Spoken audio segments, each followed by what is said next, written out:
solidify a partnership between Columbus State University and the Riverkeepers. It is going to be one of those perfect opportunities in higher education where we get to take theory and what's being talked about in the classroom and marry it up with what is going on in our community. And so I couldn't be more excited about the partnership that we have, and that we will have some of the Riverkeepers on our campus and we will have some of our students in the rivers.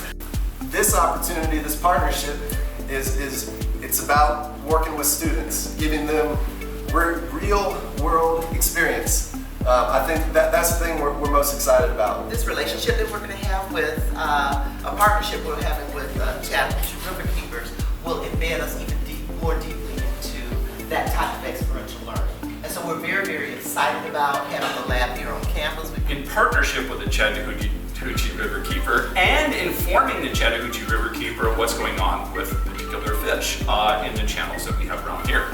They're working with red breast sunfish, bluegill sunfish, yellow bullhead catfish, and largemouth bass, a popular sport fish.